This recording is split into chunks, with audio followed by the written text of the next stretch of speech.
Protocol case number 25-20560. United States of America versus Michelle Brannons. Good afternoon, Your Honor. Sarah Cohen appearing on behalf of the United States. Good afternoon. Your Honor, I'd like to introduce myself. I'm John Rogers, appearing for Michelle Brannons. All right, thank you. And ma'am, if you could give us your name, please. Yes, sir, Your Honor. It's Michelle Brannons, sir. All right, thank you. And before we go any further, I need to advise you of certain rights that you have. You have the right to remain silent, which means you don't need to say anything to me or answer any questions anyone asks of you, and anything you say can be used against you. Do you understand that? Yes, sir, Your Honor. All right. You also have the right to the assistance of an attorney at all critical stages of your case, including any time you're in court and any time authorities question you. Do you understand that? Yes, sir, Your Honor. All right. And first, I think we're going to be taking care of the arraignment on the indictment. I have your signed acknowledgement of the indictment, indicating that you understand that in count 1, you're charged with conspiracy to commit forced labor, and that as to that charge, if you were to either plead guilty or be convicted, you would face up to 20 years in prison and or a fine of up to $250,000. Next, in each counts 2 through 7, you're charged with forced labor. And as to each and every one of those charges, if you were to either plead guilty or be convicted, you would face up to 20 years in prison and or a fine of up to $250,000. And then lastly, in count 10, you're charged with conspiracy to commit money laundering. And as to that charge, if you were to either plead guilty or be convicted, you'd face up to 20 years in prison and or a fine of up to $500,000 or twice the value of the properties involved in the money laundering transactions. Also, if you were to be convicted of more than one count, you could face consecutive sentences, which means one sentence on top of another instead of them running at the same time. Do you understand all of those charges and the potential penalties, ma'am? Yes, sir, Your Honor. All right, thank you. And Mr. Rogers, your client waives formal reading of the indictment? Yes, sir. We enter a plea of not guilty. All right, thank you. Then I will enter a not guilty plea on your behalf, Ms. Brannon. And now we need to take up the issue of bond or detention. That's correct, Your Honor. The government has moved for detention in this matter. Okay. And this is the date and time scheduled for the detention hearing. All right. Then I'll first hear a factual proffer from the government and then factual response from the defense, and then each side can present argument. Your Honor, may the government confirm that the court has received the brief that was filed in this matter? Yes, I read both the government's submissions as well as the defense submissions. Thank you, Your Honor. If I may, I'm going to start with a brief introduction, and then I will move into the factual presentation. As this court is aware, Congress requires that a presumption of detention be applied to the defendant who was charged with forced labor. As the Sixth Circuit stated in United States v. Stone, the presumption reflects Congress's substantive judgment that particular classes of offenders should ordinarily be detained prior to trial. The statutory presumption helps victims of forced labor recover safely and securely from their physical and emotional harm and from their trauma. And Congress was right that leaders of forced labor crimes are particularly dangerous defendants, as proven by Michelle Brannon's behavior for 11 years. Michelle Brannon was the Lieutenant General of David Taylor's brutal regime. According to the evidence, she literally is a serial sadist who engaged in physical and psychological torture. Behind the locked doors of call centers in Michigan, Missouri, Florida, and Texas, Brannon was the enforcer of every order and every punishment. Forced unpaid labor, denial of sleep, denial of food, denial of medical care, physical assaults, and threats of violence. For 11 years across 4 states around the country, she terrorized victims of JMMI and KOGGC. Victims who have escaped her and David Taylor, defendant number 1, have described their fear of her and the trauma she has caused them. As evidenced by just a sampling of her orders to her victims, such a depraved and dangerous defendant should not be released into the community. For example, at 5:31 a.m., Michelle Brannons sent a text message to several members of KOGGC, specifically the media team, including victim number 3 in the indictment, stating, "Media team, no going to sleep until the mosaic video is done!" Exclamation point. On another day, 7:10 a.m. in the morning, Brannon, unhappy with the manner in which a worker was soliciting donations, sent a text stating, "Did you rebuke him for this? He needs to be raked over the coals for this. He can die for this!" Exclamation point, exclamation point. On another day, at 11:46 p.m., Brannon texted a group including victim number 2 in the indictment. From Apostle, meaning David Taylor, warning, tent and garage judgment starting tonight for 7 days. If after 7 to 14 days there is no change, it's the public shelter for 1 solid month. At 4:57 p.m. on another day, which should be the close of business for an ordinary, normal work environment, Brannon texted a group including victim number 2 in the indictment. Warning from Apostle, again, David Taylor. Top 6, your low numbers each day. It has to stop now, in all caps. You will be punished constantly until you obey and train your heart and mind to obey the training. Brannon's leadership is also documented in recorded staff meetings. For example, in March and May of 2023, Brannon said, We have to tell them to turn in their stats every hour and get on them. Give them consequences, taking meals. Yesterday, I was so irritated seeing, and we had to take food away or give them bland food for just seeing some of them raising 200 and then 400 over the course of 6 hours. And these are people who know how to raise money. And again, in another staff meeting, she was recorded saying, "What makes me so angry is for people to be dishonorable to you," speaking to David Taylor. For example, she's heard saying, she gives the name of a worker who the government will not identify in a public forum. "The worker in the middle while you began the meeting," referring to Apostle, "when you started the meeting, he or she went into the weight room and fell asleep. He was awake when you first started the meeting. How he got by non-executive and all of the staff, he went into the weight room and fell asleep during your meeting. These are the type of stuff that's going to kill people. Why did he fall asleep? Because he was sleep deprived. Or she. Why did she fall asleep? Because she was sleep deprived." Again, the government is not identifying who Michelle Brannons was referring to. As the sampling of text and recordings demonstrate, Brannon was the lead enforcer of JMMI and KOGGC, not the mere victim of David Taylor. Brannon was particularly known for a traumatic punishment called rebuking, which she references in the text message that the government recited to the court. Rebuking occurred when any of Brannon's workers failed to meet a monetary quota, disobeyed Taylor or Brannon, or violated any rule imposed by Taylor or Brannon. During a rebuking, Brannon or someone ordered by her got inches from the face of a worker, screamed at them, and called them names like stupid, dumb, wicked, Nigga, and Lucifer.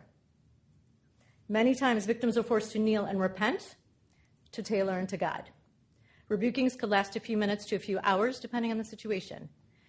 Many were done in public in front of other laborers as a form of public humiliation. Again, in the presence of Michelle Brannons or someone ordered by her. In addition to being the lead enforcer, she was the financial leader of the criminal activity. She was given this position of trust by Taylor in part because she was the best at manipulating callers into giving donations. She was so good, she was called the top closer. And she was so good at manipulation that she trained her victims to extract donations from callers. In addition to being a manipulator, she is a liar, even to court officers, as the government detailed in the brief. She lied to pretrial services in Tampa when she was arrested. She was arrested with approximately 57 workers in the mansion in Tampa. When she was interviewed, she said she lived with her son and 6 coworkers. That is a blatant lie. She also lied to pretrial services when she stated 2 of the workers were living with her in Tampa were her employers. That is not true. She is the employer. David Taylor being defendant number 1 employer, Michelle Brannons being defendant number 2 employer. Because she's been leading JMMI and KOGGC with Taylor for so long, she is unable to live a life devoid of KOGGC work and workers. As a best-selling author and expert in leadership wrote, life is work and work is life. They are inextricably intertwined when you are a leader like Michelle Brannons. This is why there is no appropriate bond address or bond conditions for her. Releasing her on bond with the condition that she has no contact with witnesses or victims is literally impossible for her to comply with, Your Honor. She will continue the only life she knows, which as a KOGGC worker manipulated by Taylor and Brannon said during a Sunday broadcast recently, quote, "We're in a war. We're in a war, and it's time for you to decide if you're a warrior or not." Releasing her, 2 members of KOGGC and JMMI who have not yet come forward is like releasing the lieutenant general of a war back into battle. I will explain how this is so with each of the bond proposals submitted in the brief filed by the defense and also as requested by Brannon.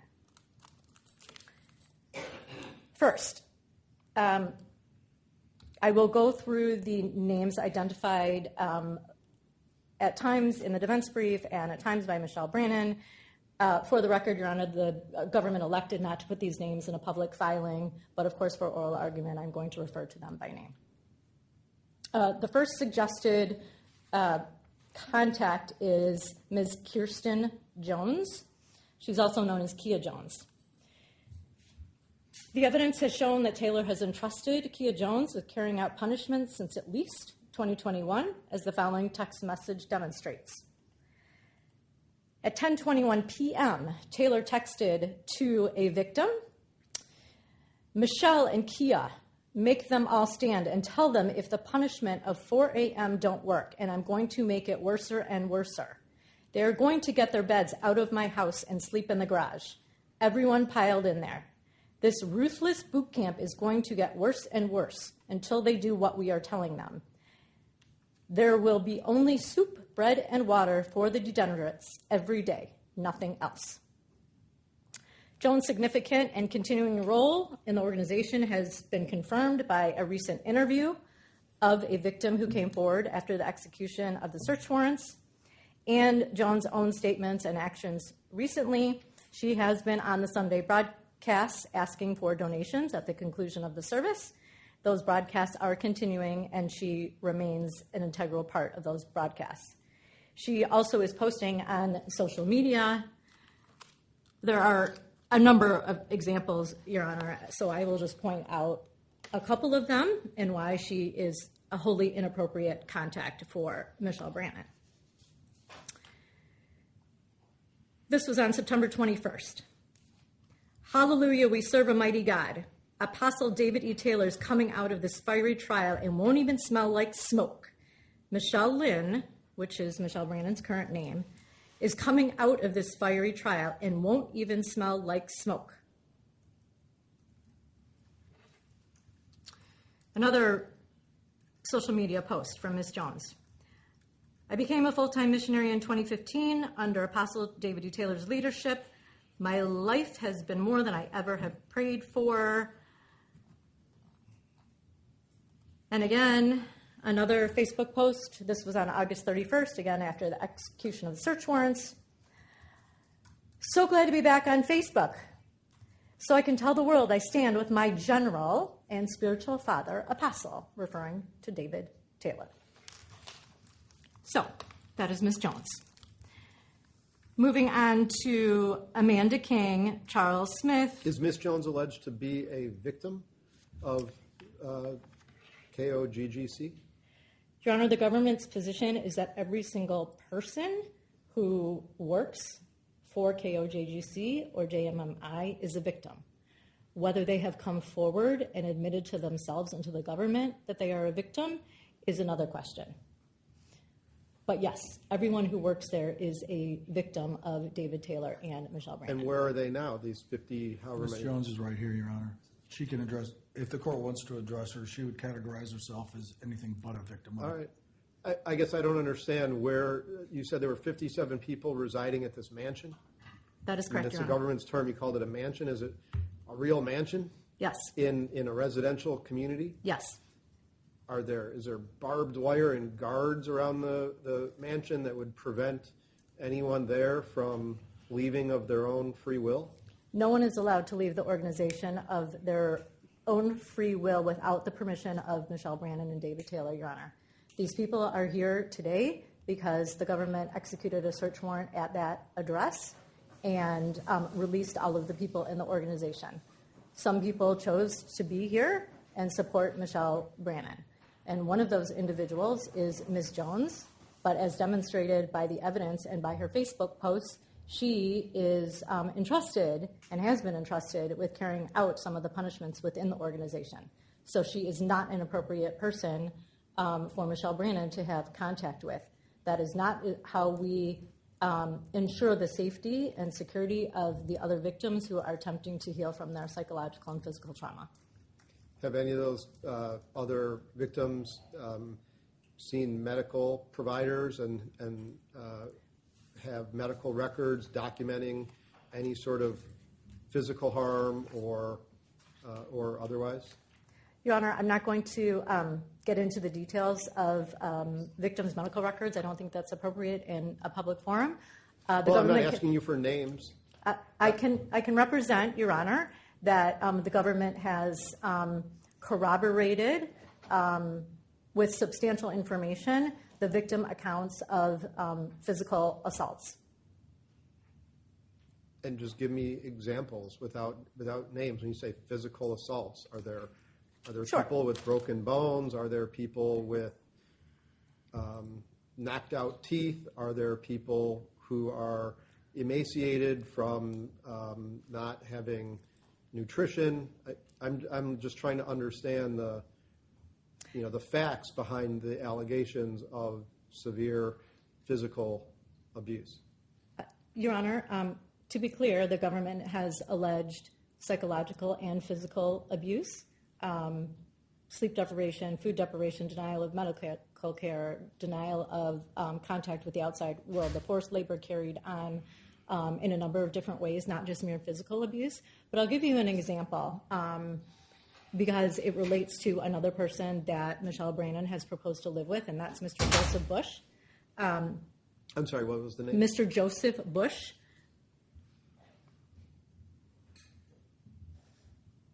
The government has information from a witness that Joseph Bush was witnessed by a number of other victims physically assaulting a male member at the direction of Michelle Brannons. I'm simply giving one example, Your Honor. Again, this is Michelle Brannons' proposal of an individual that she should have contact with when she is on bond.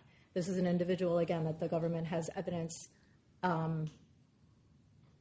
of physically assaulting individuals within the organization. And again, I'm not going to be tied to a specific number for purposes of a proffer. So I can certainly provide additional information about Joseph Bush, but to answer your question, he is one of the individuals who has been seen assaulting another member at the direction of Michelle Brannons. All right, moving on to, we've discussed Kia Jones. I'm going to continue to discuss Joseph Bush because that is an individual who has been proposed by Michelle Brannons.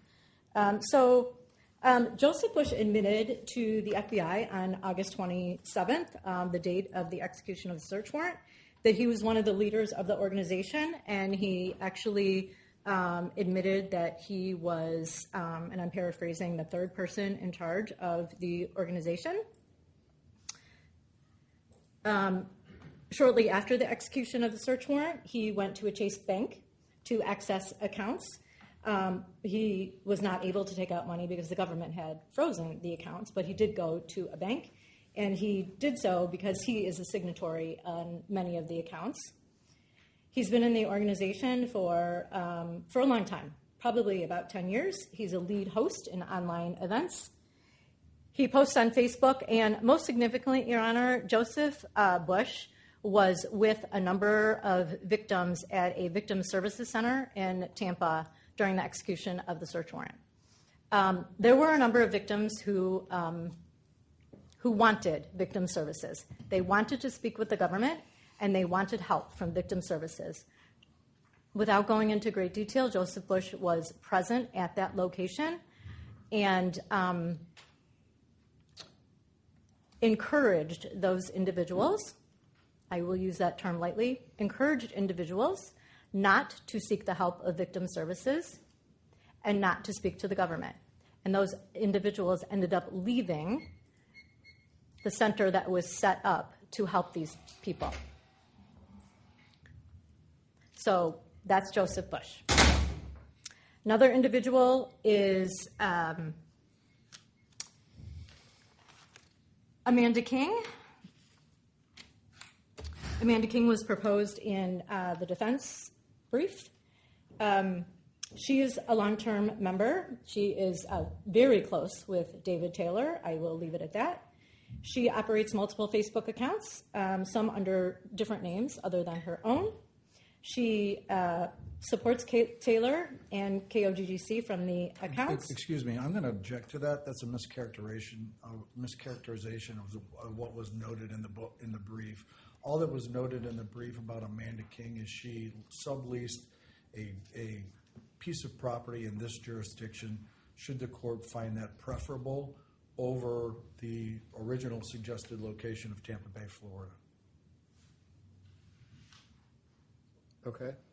All right, Well, I guess the thing I'm not understanding is pretrial services in their recommendation, number 5 is avoid all contact directly or indirectly with any victims, witnesses, or co-defendants.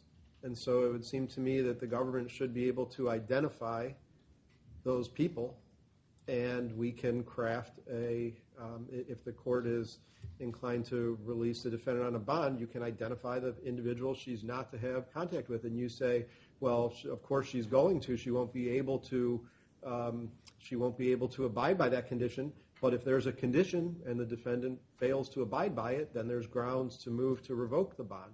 But I guess I'm not understanding why really the government's point in light of that condition that she not have contact with any victims anyway. Let me try to explain, Your Honor. This organization has been in existence for decades. Michelle Brannons joined the organization in 2013. The number of people who have been involved in this organization is a list that the government simply cannot provide at this time. It is impossible to provide a comprehensive list of people that Michelle Brannons cannot have contact with. So the point of the government's proffer today, and in response to the defendant's request in the defense brief, is to identify those people that she wants to live with, those people that she wants to have contact with, those people that she has proposed to have contact with and to live with, and how those are not suitable individuals for a number of reasons. In addition, there are no people outside of this organization that the government is aware of that Michelle Brannons has reliable contact with. There are not. This has been her life since 2013. So the court is, respectfully, I'm suggesting, the court is setting her up for failure. And that is not appropriate in a presumption case, 1. And 2, it is very scary and traumatic for those victims who have come forward and are depending on her incarceration for their safe and secure rehabilitation. Again, there's a reason why Congress has applied a presumption of detention to this case. And it is on the defendant to produce evidence that she is not a flight risk or that she is not a danger to the community. And that has not been done. Well, I've only asked a couple questions, and well, I haven't reached any conclusion, but at the same time, it would be inappropriate, I think, to not recognize that the pretrial services officer in Florida recommended a bond with fairly minimal conditions, and our pretrial services officers have recommended a bond with very extensive conditions. and the government's factual proffer to this point has been fairly lacking in detail about the type of actual harms that are alleged. And I read everything in the brief, and there's just not a lot of facts.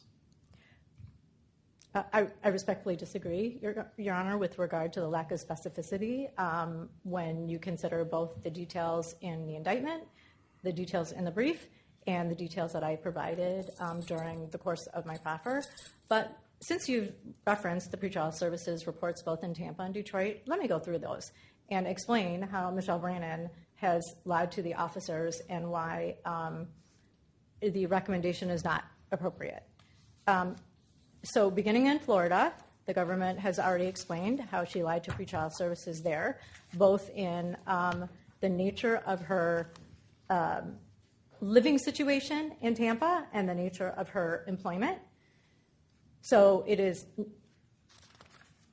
although it is surprising that they recommended bond, it is in part because she misrepresented her living situation and her employment situation to that pretrial services officer.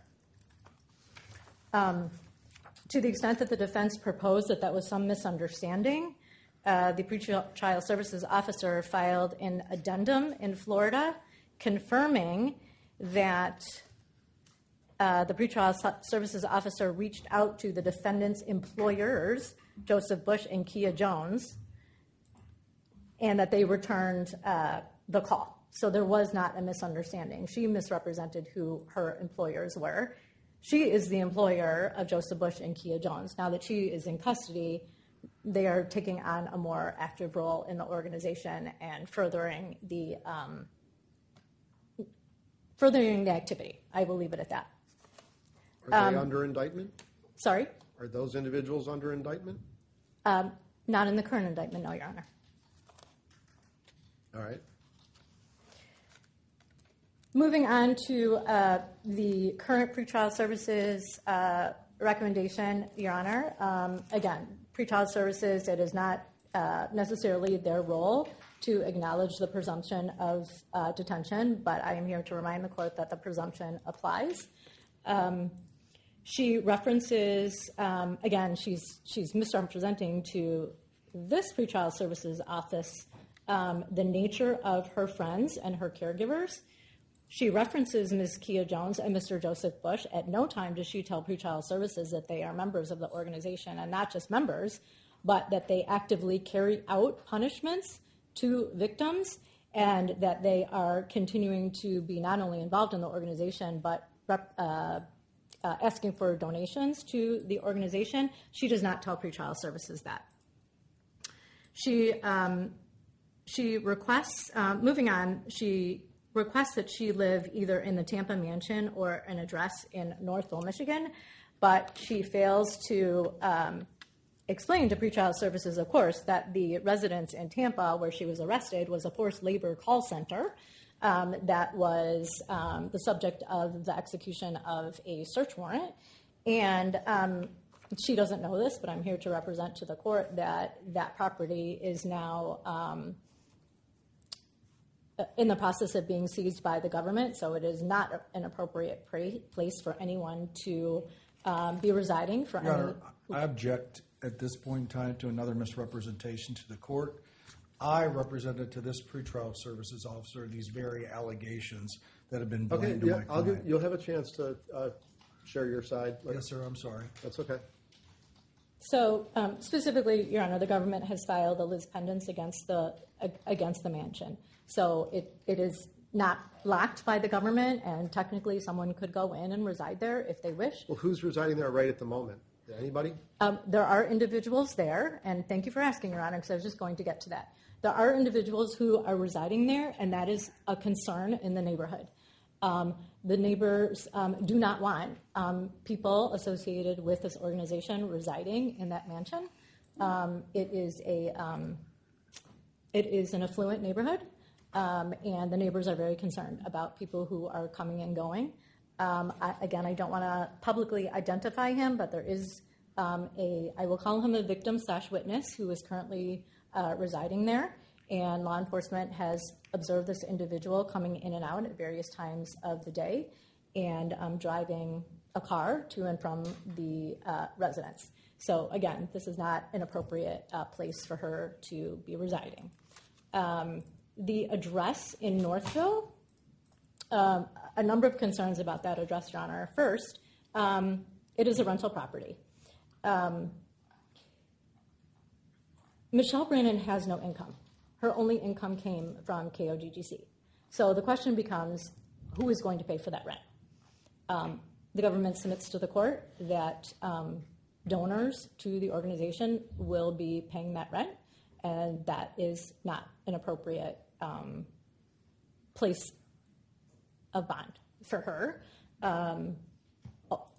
For that reason, because she has no money to pay for it, and also because it is approximately, I will just say, it is in proximity to what the government will refer to as a women/children's house, where some of the women and children in the organization are currently residing. They are, I don't want to identify how far apart they are in a public forum, but they would share commercial and shopping areas. So it is not an appropriate place for Michelle Brannons to be living. That would be very frightening for the people in the community. And again, there's no information as regarding how she would pay the rent and the utilities, et cetera. There is another individual also who is proposed by the name of Charles Smith.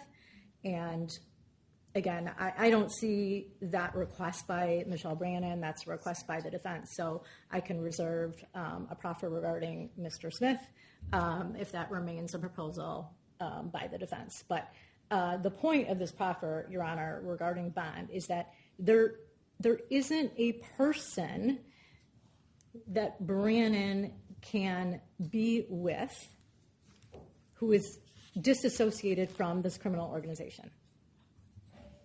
She doesn't even need to be with anybody, though. There's the pretrial services isn't recommending, doesn't saying, well, she can be released only if she's in the third-party custody of somebody else. Well, right? True, but the defense is requesting that she be given care by individuals who are still a part of the organization. So I guess I'll wait to hear what the defense argument is. But again, with regard to several conditions of bond, Your Honor, even if the court were inclined to let her live alone at some house that she has no ties to and has never had ties to before in this community, again, as the government pointed out in its brief, the only tie that she has to Michigan is her criminal activity. She has no legitimate ties to this community whatsoever. The ties that she's creating are ties to her criminal activity, period. So even if she were to live alone, where would that be, one? And two, the bond conditions that would be imposed are impossible for her to comply with. Literally impossible. She knows no one outside of the organization. She will have contact. She needs money. She needs food. She needs people to assist her. And there is no one who will do that except people in the organization who are either witnesses or victims to her criminal activity, to David Taylor's criminal activity, and to perhaps other leaders in the organization. Okay. So I have other information to provide, but I understand that I have been talking for quite some time. And if the defense would like to clarify what their proposal is for bond, then I would like to reserve time to respond to their proposal. Okay. All right. I guess the floor is yours. Go ahead. Your Honor, I was a little confused. I thought what the court asked from us initially was only to speak to the issues of statutory considerations with respect to bond, not preemptively argue about potential hypothetical, theoretical government violations of a proposed bond that is yet to be ordered by the court. So I can take as much time as Ms. Cohen did arguing factually and disagreeing with her facts, but I thought your direction to both of us was to simply deal with the issue of bond itself and the law and the statutory considerations therein. So that's where I'd like to start. Thank you, first of all, by recognizing that 2 independent pretrial services reports took a look at the indictment and all the theory and conjecture put in the indictment, all the theory and conjecture and lumping of Ms. Brannon with another individual, and alleged violations of non-charged potential co-defendants in this case, and section that out to look at the statutory considerations, which are very simple, and the court's well aware of them. The Bail Reform Act, Section 18 U.S.C. 3142, does presumptively require that I produce a burden, I have the burden of production to satisfy the court as to the issue of release, but the government retains the burden of persuasion, citing U.S. v. Mercedes, which you've already reviewed, and I won't get into. That burden is very simple. My obligation is to produce evidence that she doesn't pose a danger to the community or doesn't pose a risk of flight. What the government fails to brief in the 65 pages that you reviewed was that they seized her passport, and they're in possession of that. They allege she has access to financial assets, which they've seized, accounts which they've seized. So the only assets that she has with respect to continued assets is about $2,200. So there's not a lot of money there, and the government has her passport. With respect to the danger to the community, the government always takes this position and has taken it in this case that she's a danger to the community, but Congress itself set forth, even in presumptive cases like this, specific crimes that they're more concerned with as opposed to others. Generally speaking, those are crimes of terrorism, crimes that involve minors as victims, controlled substances offenses, like the one the gentleman who received bond earlier was charged with, firearm cases, and explosive cases. None of those are forced labor cases. What Ms. Cohen did is she explained her theory of prosecution in great detail, which sounded like argument to me. The government's always very arrogant in their approach to their evidence in their case in these pretrial detention hearing cases. I haven't been provided with I wasn't saying anything was arrogant. I was. I am saying, generally speaking, the government takes and this is not a personal attack, Mrs. Cohen is a professional to deal with, but the government takes an arrogant approach to the weight of the evidence consideration that is before you. One that, as a defense attorney at this preliminary stage, has been confronted and has been proven to be false in every acquittal in every criminal court case across this country time and time again. The weight of the evidence in this case, I will tell you, without any evidence being presented to me whatsoever, I have dealt with, I concede and I'm aware that at the Tampa Bay particular residence, there was a number of people that were detained by the government and pressured by the government to no longer participate in the religious church and the religious activity. They were told the government's theory of prosecution and felt threatened. Many of those individuals have fled. Many of those individuals are defense witnesses. Many of those individuals have scattered across the country in fear of being rounded up and treated heavy-handedly by the government as they were treated during the arrest of Ms. Brannon in this particular case.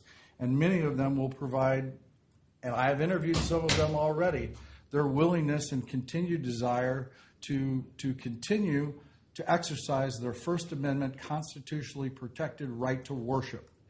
So I will not speak to that in great length or get on that soapbox, but I will take that up. This is an opportunity to challenge the categorization of all of these victims. My understanding is there's only 8 or 9 individuals that are claiming to be victims in this case, and I agree with your characterization. And the people that I've talked to, there has not been any evidence presented to me from my point of view that one of them received any physical harm that caused them to do any particular thing, as in report to an emergency room and or complain of being injured in a serious physical way. So when you look at the government's indictment, it does talk about psychological harm.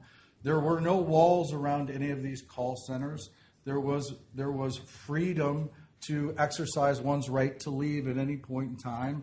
There's a group of individuals in support of Ms. Brannon who have come to her aid here today who will say there's a number of ex-church members that will be valuable defense witnesses at the trial that we intend to have that will support the contention that you can come and go as you please and that you can maintain respect for the church and a common worship outside of the confines of the institution itself. And I say confines, I just mean the different places of worship around the country, some of which were being used as call centers to reach out during the ministry to a variety of individuals. I don't want to try the case in front of you today, which is what I believe the government has spent most of their argument trying to do. I will look to point out to the court what my burden is with respect to making the initial threshold to try to convince you that bail is appropriate. I look to the very same factors that your pretrial services report looked to. I would point out my client's in ill health. She has had a cardiac event since we had a recommendation from a jurisdiction in the Central District of Florida for bond with minimal conditions. We waived the opportunity to have a detention hearing there so we could get back to this jurisdiction and make this argument before you. During the time period where she was incarcerated, she was hospitalized no more than 3 occasions for 6 days. She had a mild heart attack. They had to undergo a cardiac event where they put a stent in her heart, and the recommendation given to the Marshal Services, based on my understanding from the detention facility and the medical officials, was that she seek the attention of a cardiologist upon her release. She has no prior arrests, no prior convictions, certainly no 3 prior criminal convictions. These are allegations. Certainly we understand when you look to the indictment, and I won't repeat all the lumping that the government has attempted to do in their argument today with respect to text messages to third parties and individuals that are not currently charged with any criminal action of any sort. There are, with respect to the risk of flight, I've already noted to the court that the government has their passport. She has no access to funds that are any bank accounts right now other than $2,200. She is not unlike any other potential defendant on bond in this jurisdiction and across the country. Yes, she has access to credit cards. Yes, she has access to PayPal accounts, etc. Maybe she will or maybe she won't receive support from individuals that are associated with the church to maintain her lifestyle. Maybe as a condition of bond, this court will tell her to get a job. These are all arguments for conditions of bond, and we will adhere to whatever conditions of bond you think and to be deemed reasonable in this set of circumstances. There is a protective order issued in this case currently. We have consented to that protective order. As a practical matter, that's not a leading consideration for the court. But if the government suspects or has any theories that their case could be compromised in any way, we've done all we can at this stage of the game at the request of the government to protect the integrity of the investigation by not disseminating any discovery or any material or identifying any potential victim or witness. What I can tell you from third-party interviews, and I can't validate the substance of this, but that some of the government's own complaining witnesses who are alleged in the indictment are acting as government agents by reaching out to other members that were associated with the church who have since left the church to see if they will join them in litigation moving forward. So, all that being said, I don't think I need to go through all of the issues that I briefed or didn't brief. I think U.S. v. Valcourt mandates your consideration as to whether or not there are any conditions or combination of conditions of release that will reasonably assure her appearance, the integrity of this procedure, and the safety of the community. A potential neighbor that doesn't want someone living next to them in a viably rented home where no one else will reside is not a valid reason to deny bail. So which home are you talking about when you say that? The one in Northville? The one off of 7 Mile in Michigan. I don't know who the neighbors are. I haven't had the time to speak to them, and they're, quite frankly, the argument's an irrelevant one. Is that the principal place where you're proposing that she reside on bond? I'll defer to you. Her medical the reason we suggested the place in Tampa was because all of her, with all the medical issues that she has, the arthritis, the vertigo, the heart issues, she has doctors in that area. There's no one living there currently, not a single person. Of the 30 people that are alleged to have been there, no one lives there. We were simply proposing two individuals live there with her. One is her 22-year-old son, and the other was Miss Jones, who is affiliated with the church, but she's not charged in this offense. And we only suggested her because she has a track record and history of providing transportation and intimate knowledge of her physical situation, and routinely transported her to the doctors. But we defer to you in this issue with respect to that, and I would like an opportunity, certainly, should you choose to give us bond in this case, in conjunction with everything that's been recommended to you by 2 pretrial services offices, that I'd like to be able to have some input as to those conditions, but we would respect and adhere to all of your decisions with respect to this argument moving forward. All right. All right, anything else? No, sir. All right, Ms. Conga, you can go ahead. Thank you, Your Honor. There are a number of facts that need to be corrected. Adriana Didel will be speaking with regard to access to assets because the defense's representation is incorrect. And I will let her do that in a moment. With regard to the defense's representation that there was no place locked or surrounded by a fence, that is incorrect. The principal call center for the last several years was located in Houston, Texas. It was a former hotel, Your Honor. David Taylor bought the former hotel. He converted it into a call center. He moved his workers there, not all of them, but many of them. It's surrounded by a locked fence. There was an armed security guard, and no one came or went from that former hotel. No one. When the FBI executed a search warrant in Houston, Texas at that call center, they had to enter in part through the roof for their own safety because it was that heavily armed and that heavily secured by a fence. So the representation that people could just come and go as they please. You say that heavily armed. There were people with firearms, guards? There was at least one armed security guard, Your Honor, who was. You said heavily armed, as if it's like some sort of army base with machine gun turrets all over the place. I didn't mean to suggest that, Your Honor. That's the suggestion when you say it's heavily armed. Yeah, I will clarify. And how often was this defendant at that Houston location? Ever? I don't want to disclose that information right now, Your Honor. Suffice it to say that as a leader in the organization, David Taylor allowed her to stay in the very nice mansion in Tampa.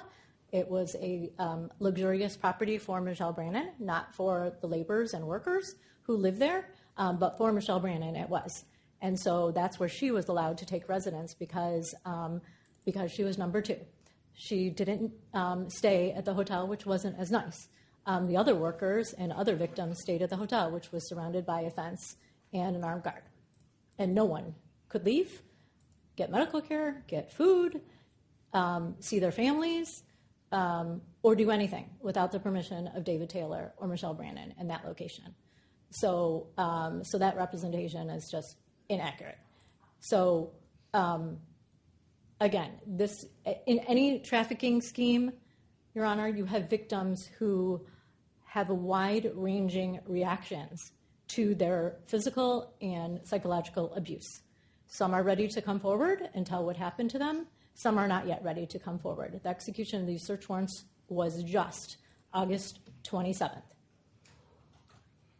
merely 30-some days ago.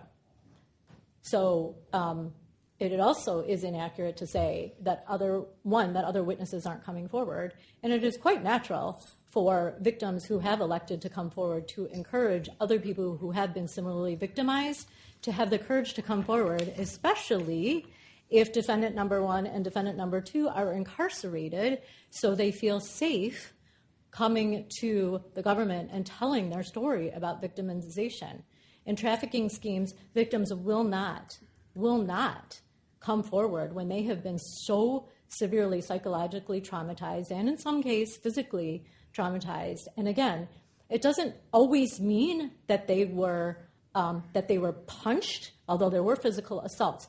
But when you are so sleep deprived that you describe the feeling that you have as in a fog and you can't even think straight because you're not sleeping and because you're not getting proper food and because you're forced to do everything that Brannon and Taylor tell you to do, it takes some time to remove yourself from that situation and not be afraid of David Taylor or Michelle Brannons any longer.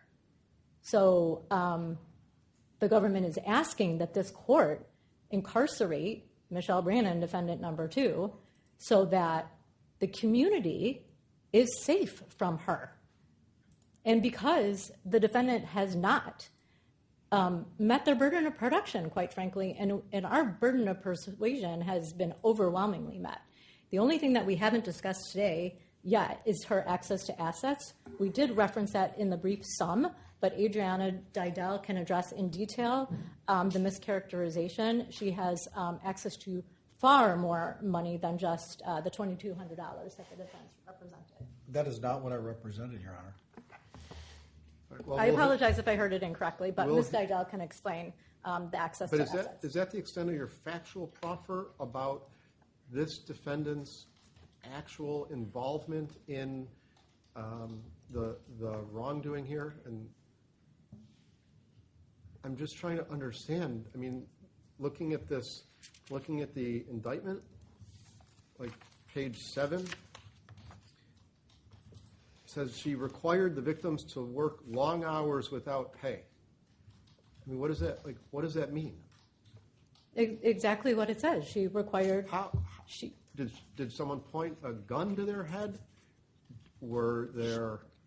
I mean, I don't know. There's just, and then today is the hearing that is supposed to establish by clear and convincing evidence that the defendant is a danger. This is just an allegation, and it's a very vague allegation. And so I was expecting to hear perhaps testimony, perhaps victim statements, perhaps medical records without names, but some details about this situation. And I mean, I understand how terrible it sounds on paper. That's not lost on me, the kind of cult environment that it sounds like, and but that's not evidence. And so I just wanted to be clear that this is, that's my expectation for this hearing, is that I was going to hear the evidence behind the allegations that would demonstrate by the required level this defendant's dangerousness. Your Honor, for purposes of a detention hearing, the government proffers, which is what we are doing today, and we should clarify for the record that a grand jury has found probable cause for these allegations.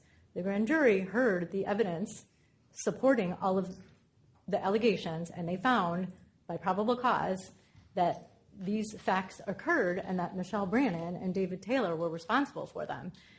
This forum is not the place to try the case, and it is certainly not the place to bring victims who have been traumatized by Michelle Brannon and David Taylor to hear that this court might be releasing her. I'm not saying to bring the victims here to testify live. I'm saying to proffer facts that you have heard from the victims about their alleged experiences and to provide details to the court, and so the court has the full picture of. I have no idea how many people are at these call centers in Texas. All I know is you said there's 57 people at in the Tampa location. I have no idea where they are right now. I have no idea what any of them say about the defendant. Apparently, there are a handful of them here today, right here in this courtroom, supporting the defendant. And I don't know if the government is contending that each and every one of them is a victim and they just don't realize it. I don't know. I don't know any of that. Maybe they are. I'm not foreclosing the possibility that sometimes I think, like in domestic situations, there's often a victim and that person doesn't realize it. But I'd need to know the facts to be able to assess and make a decision about whether there's any place where she could be and not pose a real danger to anybody. Your Honor, there is a presumption of detention in this case. The burden then switches to the defense to produce evidence that she is not a danger to the community or a risk of flight. They have not done so, especially when the court will allow Ms. Didell to speak to the assets that Michelle Brannons has. Only if they produce evidence that she is no danger or no risk of flight does the burden then switch to the government to persuade you that right, she is. The burden on the defendant at that stage is relatively light, and a defendant with zero criminal history can proffer the fact that they have zero criminal history. She's 50-some years old, I believe, so she's lived 50-some years without incurring any criminal history whatsoever. That alone, I think, is sufficient to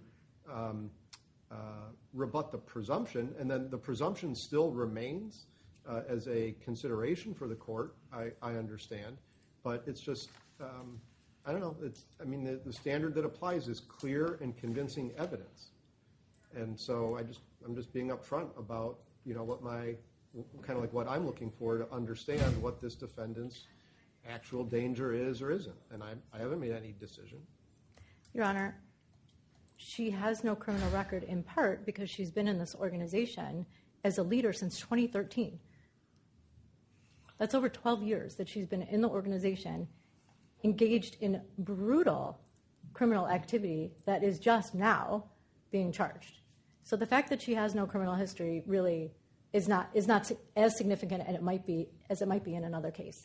Here, it is not significant.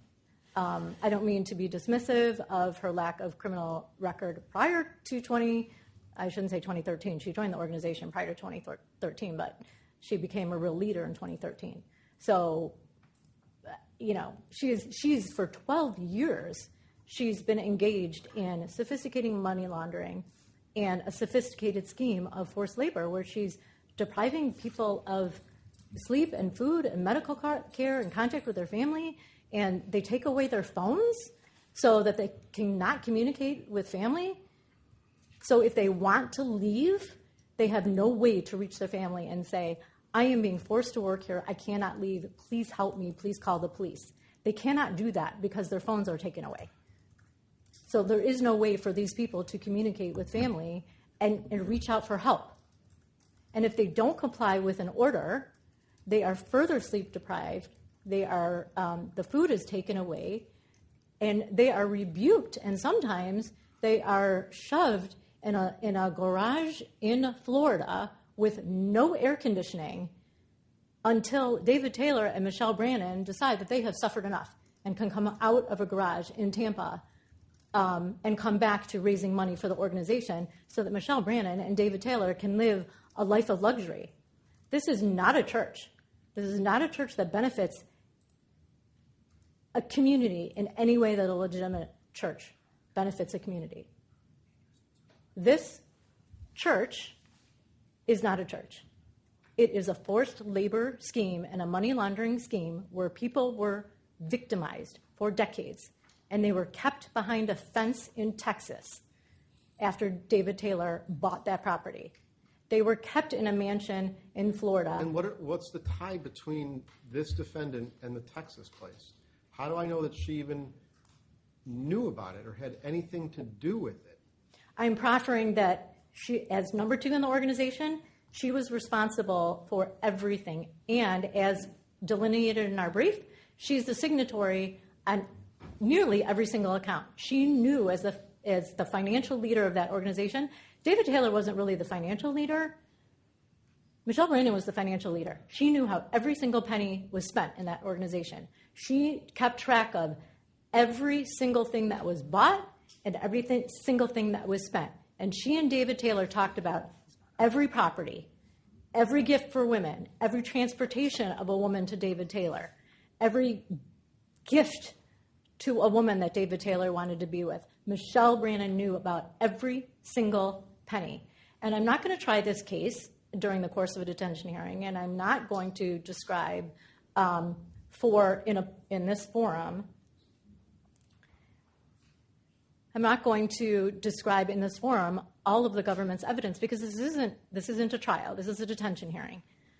And the purpose here is to persuade you and to persuade any court that the presumption of detention is properly applied here because of all of the factors that we delineated in our brief. And I can go through them again, but the penalties that she's facing alone, Your Honor, gives her significant incentive to flee, a significant incentive to flee. And again, that's delineated in our brief. There's a base offense level, and the government went into great detail the guidelines that apply to her. So if you're not currently satisfied with the detail of the facts, we can go through each one of the factors and explain how forced labor in and of itself, we're not even talking about the money laundering, the forced labor carries such a significant penalty that it gives her an incentive to flee. But I do want to give Ms. Dydell an opportunity to describe for the court the assets that Brannon has access to, because that is significant and part of the reason why this defendant should be detained. Ms. Dydell. All right, go ahead. Thank you, Your Honor. As this court is aware, the government must only show by preponderance of the evidence that the defendant creates a risk of flight. And in this case, that is just the slightest tipping of the scale. As this court knows, this case that we can easily show that. Michelle Brannons. I'm going to object to a second prosecutor making the same arguments as the first one. It's not the same. This is going to focus on just the financial aspect. That's correct, Your Honor. Michelle Brannons was a signatory on every single one. Have you seized the accounts? We have seized 5 bank accounts. We seized the funds that were in those accounts on the date that the seizure warrants were executed. Okay. Are there any other accounts that have not been seized? Your Honor, there are. There is the government has a warrant to seize Bitcoin, which we have not yet located. Ms. Brannon has access to a Coinbase account. Theoretically, she has access to Bitcoin of at least $35,000. As of yesterday, when we checked, that Bitcoin is still available. Okay, but she's not going to go very far in $35,000. And I object to the term of theoretically. This is a fact. This should be a factual hearing where facts are proffered to this court. It is a fact that the church has a Bitcoin account with approximately $35,000 of currently valued Bitcoin in it. It is still available on the blockchain as of yesterday. Okay, but that's not going to, like I said, that's not going to get her very far. The organization is continuing to hold Sunday services. At the end of every Who's holding the Sunday services when she's been in custody for the last? Other individuals who are involved in the organization. At the end of every service. Which is protected by the First Amendment to the United States Constitution. It's called freedom of religion. Again, it's just... I have not finished my thought. So if I could have an opportunity to finish my thought, maybe you will understand where I'm going with this. Okay, go ahead. At the end of every service, they ask for money. That money has traditionally been solicited through Cash App, PayPal, Venmo. Those are the exact sources of the funds that went into the church's bank accounts. Michelle Brannons has Cash App, Venmo, and PayPal accounts still in her name. She has the church, members of the community who provide payments can provide payments to these accounts, which could provide a significant amount of assets for her and with which she could flee. In addition, this organization does not use only traditional means of holding their assets. As the government's brief shows, starting at page 19 and continuing on page 20, there were significant other assets not outside of financial institutions that were recovered when the search warrants were executed, including significant amounts of jewelry, gold bars, gold and silver coins. There are additional vehicles. There are potentially other assets out there that are at locations that the government has not yet searched that are available. As we have proffered, Ms. Brannon knows where all of the financial activity of this organization, where all of the assets are, and because she controlled the financial activity. Okay. And for those reasons, I think that she has access to assets as well. And I should add, other individuals which have been proffered as potential individuals she could reside with have received significant money wires to their accounts. And those individuals also have received significant funds from the KOGGC organization. Anyone that she is in contact with within this organization could easily get funds which she would have access to. Okay. And for these reasons, I think she is a significant risk of flight. All right. Thank you. Did you want to? I wasn't exactly sure how was that just a break in your portion of the proffer, and did you want defense to have an opportunity to address just the financial aspect at this point? I leave that to the court.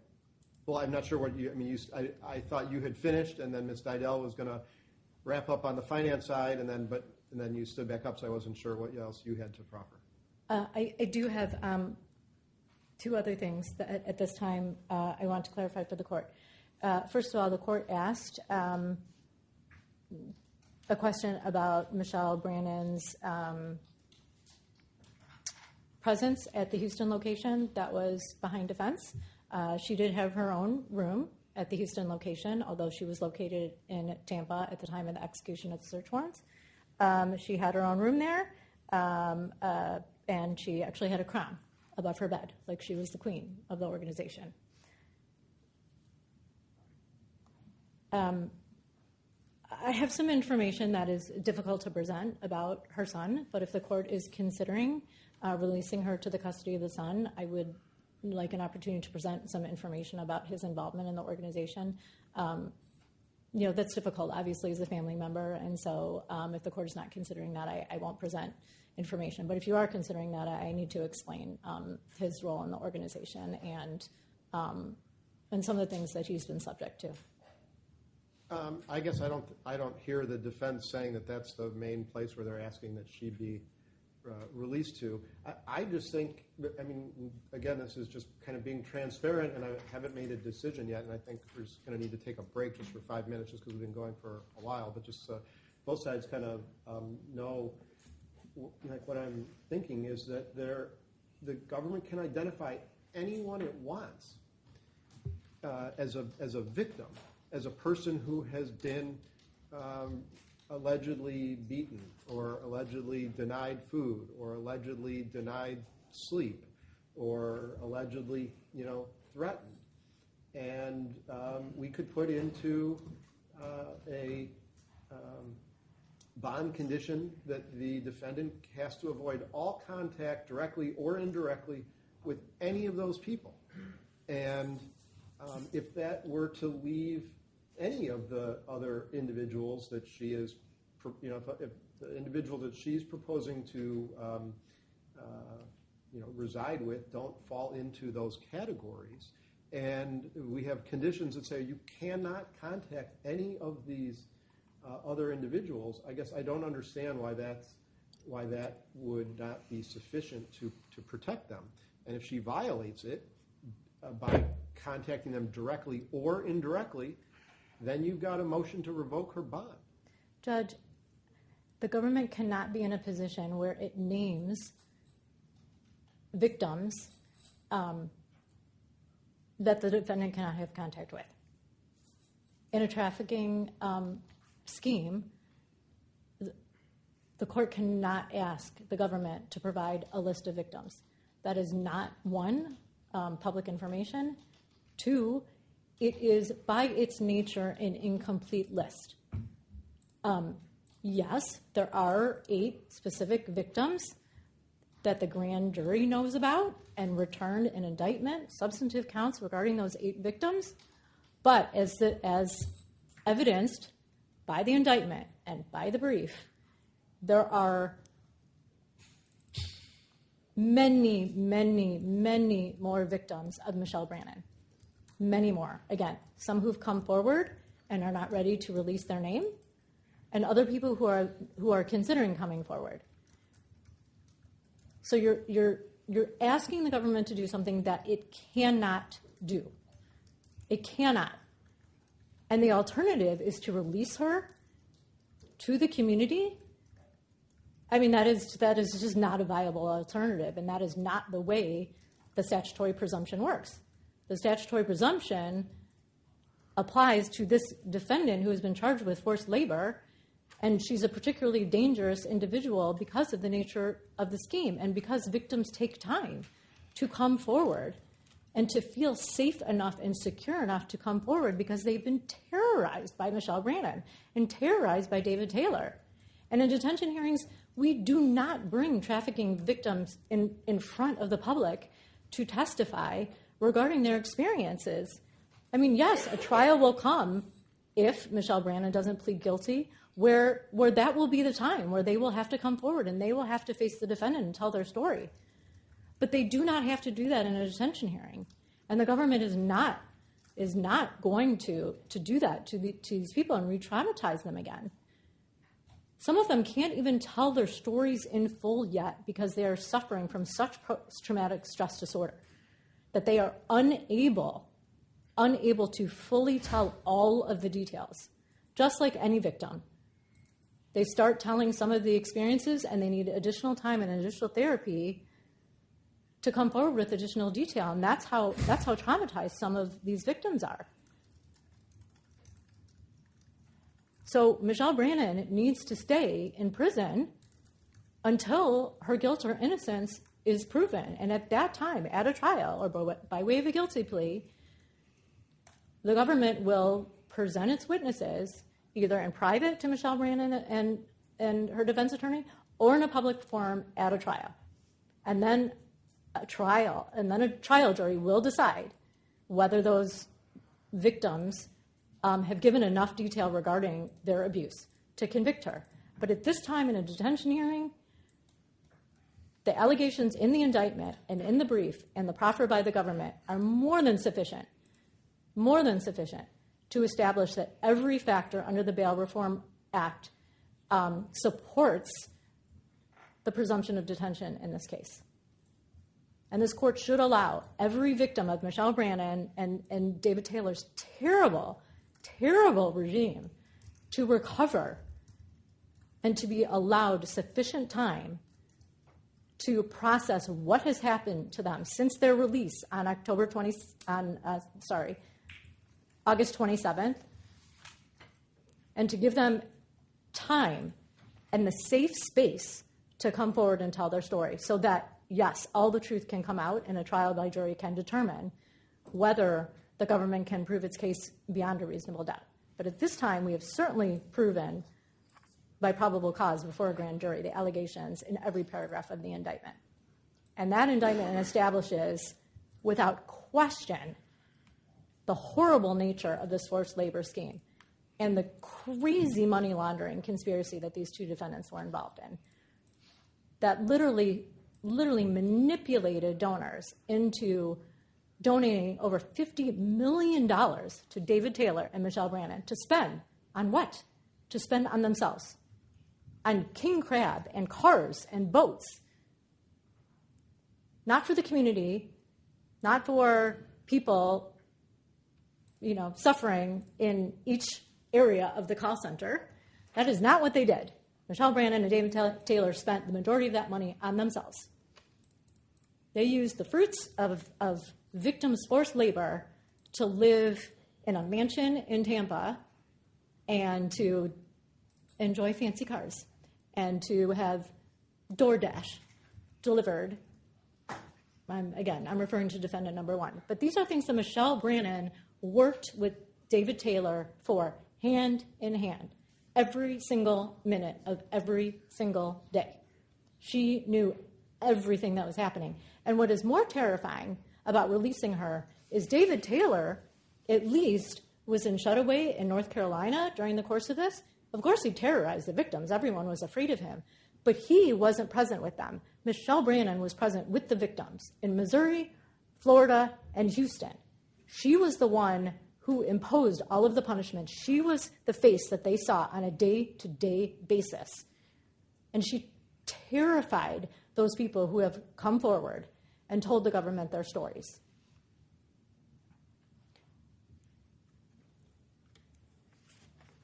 All right. Anything else before I give? No, Your Honor, thank you. Okay, you can go ahead.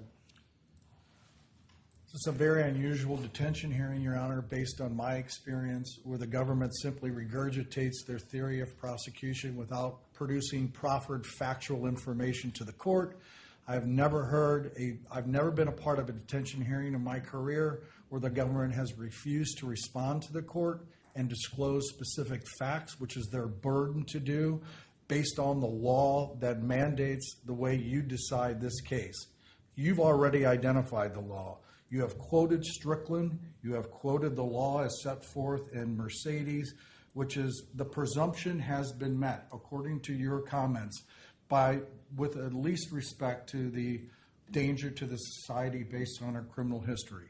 I will not get into all the other information because I don't need to repeat the very same thing 13 different times as the government has done here today. With respect to risk of flight, there's no passport. There are theoretical church assets that she may or may not have access to, but this court is deemed to rely on facts which have been included in two pretrial services report. There's an indictment that lists a series of assets, two of which my client has an association with.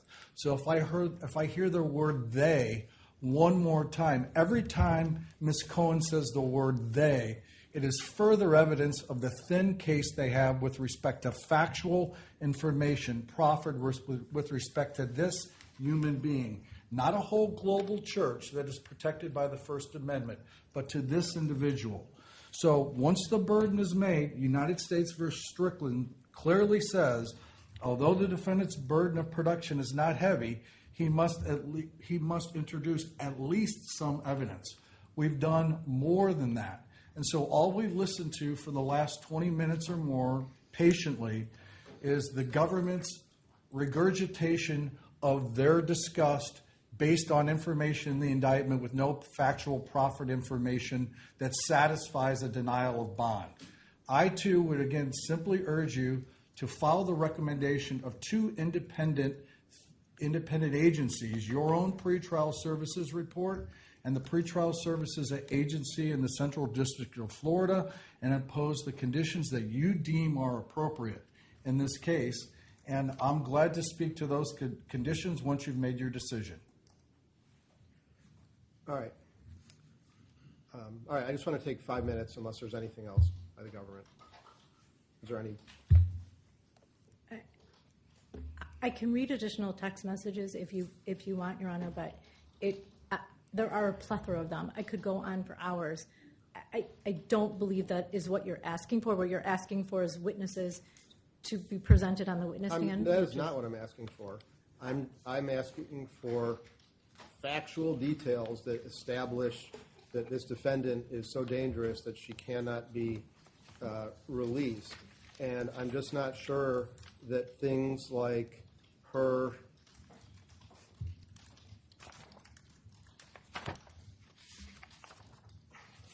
one second. So you're, That her in paragraph 47, that she told victims if they leave, they would be met with divine judgment in the form of physical harm and eternal damnation.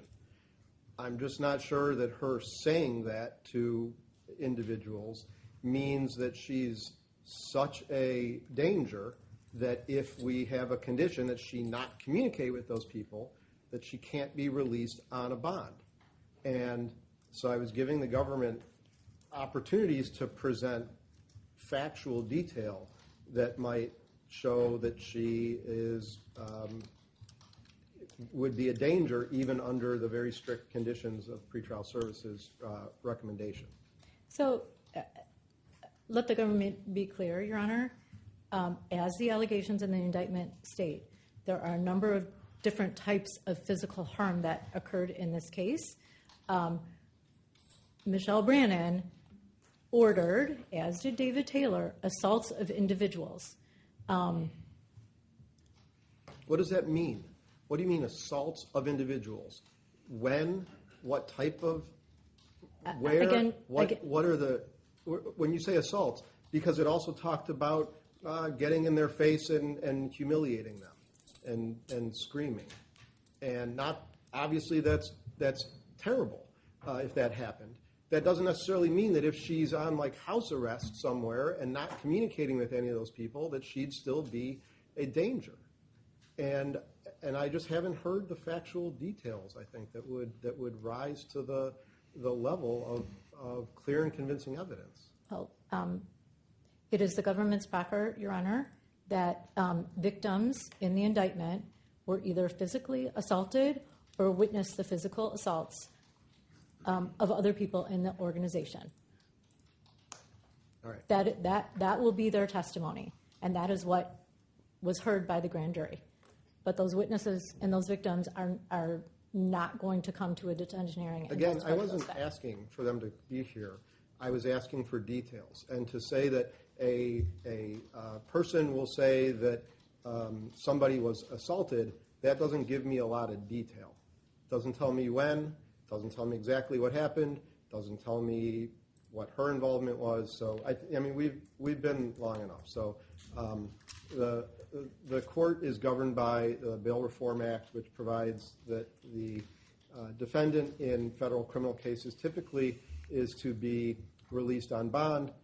That's the default in typical cases. However, in certain cases where the charges are involved the most serious type of allegations, there is a presumption that instead of bond, the defendant should be detained. It is just a presumption, though, and the defendant has an opportunity to rebut it by proffering evidence about his or her background or other aspects of his or her life that would rebut the presumption. And if the defendant does that, the presumption still exists as a consideration for the court, but then the court moves through all of the factors. And so here, clearly, the presumption applies because the indictment stands for probable cause that their defendant violated these statutes.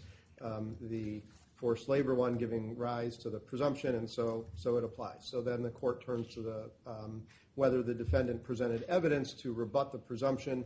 I think she did, just in not having any criminal history in 50-some years, rebuts the presumption in and of itself.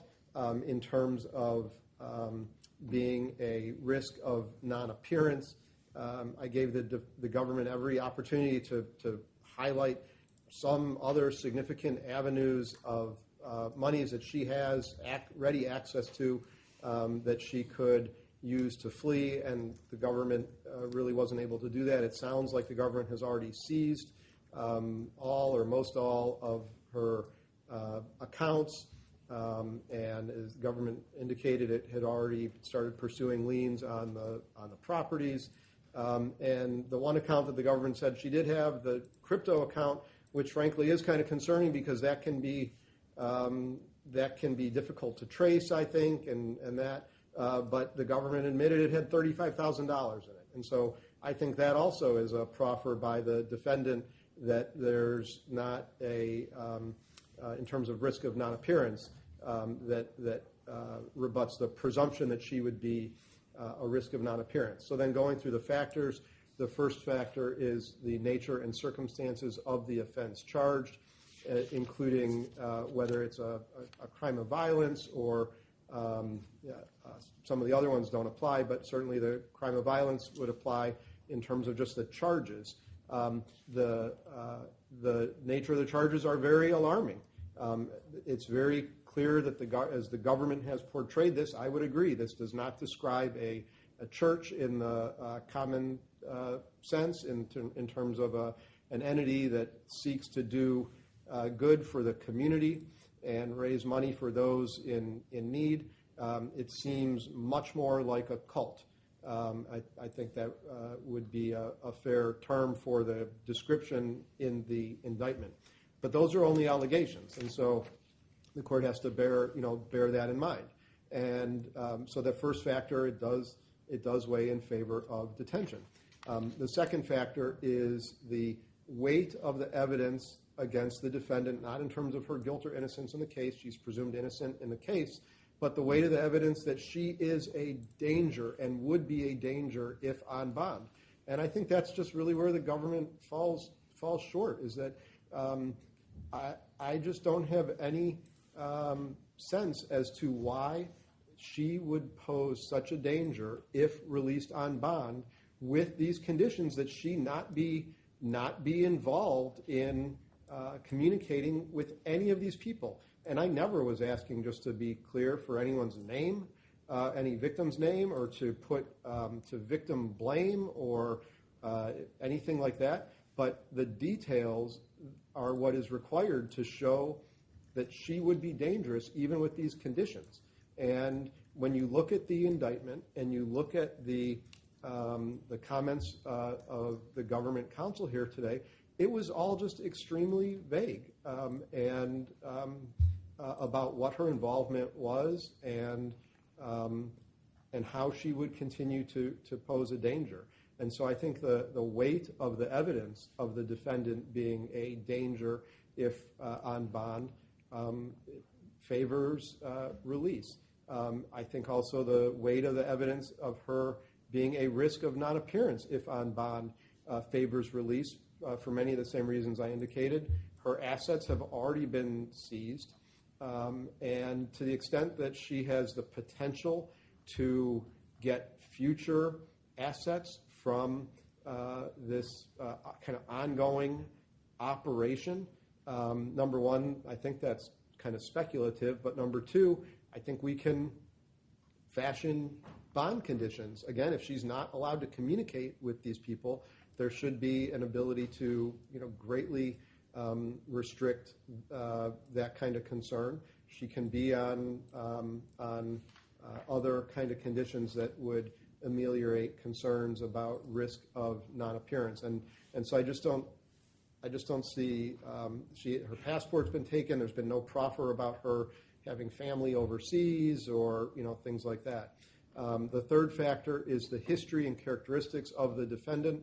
And really, all we have is the allegations in the indictment that about her history and characteristics. And if they hold true, they are certainly very alarming. Anyone that would be involved in any way in treating people the way that is alleged in this indictment is reprehensible. But they're only allegations. And so, and again, that's why we have this opportunity for the government to present greater detail about what makes this defendant dangerous. And again, I point to just her lack of criminal history. She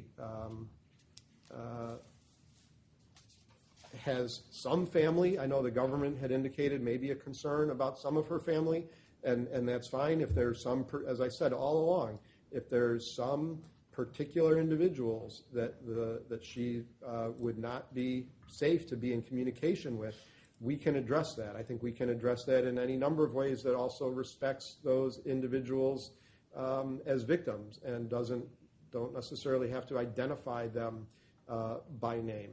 But I just think that that the government's factual proffer has just really not risen to the level that's needed to sustain its very high burden.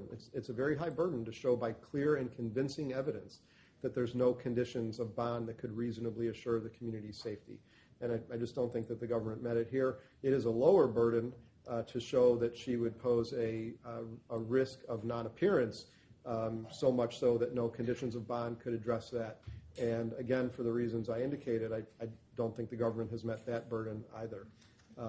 The last factor is, would the defendant's release on bond pose a danger to any particular person? I think certainly that could be true, and that's why I've indicated that I'm willing to consider any reasonable way that the government can tailor these conditions to not just minimize, but ensure that she will not have contact with the people that the government is concerned about.